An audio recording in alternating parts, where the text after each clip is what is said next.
Presiden pertama Republik Indonesia, Insinyur Soekarno, marah-marah karena melihat ada puntung rokok yang terserak di dekat pos jaga Istana Negara. Bukan karena Soekarno anti rokok, beliau hanya tak suka melihat ada puntung rokok berserakan. Karena hal itu, beliau meminta para penjaga untuk mengeluarkan bungkus rokok mereka, hendak mencocokkan puntung yang terserak dengan rokok para penjaga. Hasilnya, tidak ada yang bernilai sama dengan puntung yang masih di tanah. Lantas, dengan santai beliau memungut puntung itu, dan menaruhnya di tempat yang semestinya. Tentu sambil mengingatkan para penjaga, agar tetap menjaga kebersihan. Bung Karno memang orang yang berapi-api, tapi ia tak akan memarahi orang yang tidak bersalah. Beliau pun tidak memerintahkan para penjaga untuk membuang puntung itu, karena ia tahu, ia bisa melakukannya sendiri. Sebagai pemimpin, ia memberi contoh dengan perbuatan, bukan hanya dengan ocehan. Rokok dan Bung Karno, nampaknya sulit untuk dipisahkan. Beliau merokok bersama banyak orang, dari Jawaharlal Nehru, Nikita Khrushchev, hingga Syahrir dan orang-orang di parlemen. Ketika itu memang gedung parlemen masih membolehkan orang untuk merokok. Mungkin itu sebabnya anggota parlemen hari ini tidak seproduktif seperti dulu. Pernah dalam suatu perjalanan, Bung Karno kehabisan rokok, padahal saat itu beliau baru saja selesai makan. Beliau berkata kepada rombongannya, "Bapak ini merokok sehari hanya 2 batang.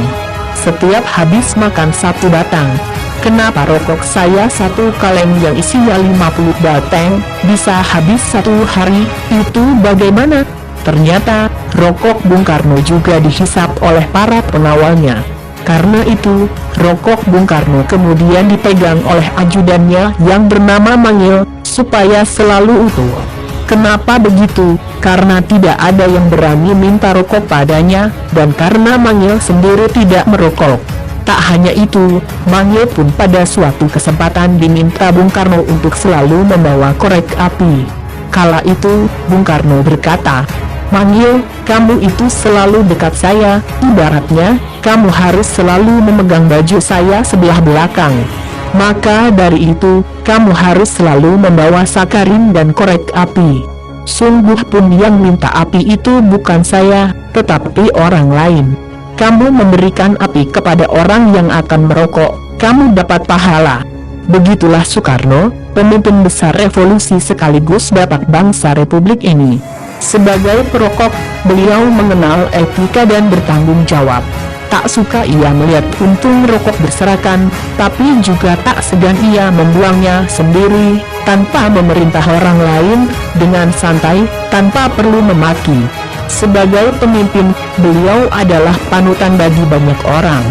Menentang neokolonialisme dan imperialisme, menjunjung tinggi kemandirian bangsa melalui berdikari, dan masih banyak lagi. Seandainya Bung Karno masih memimpin hingga kini, entah apa yang bakal dilakukan kaum anti rokok terhadapnya. Mire 555 adalah rokok favorit Bung Karno.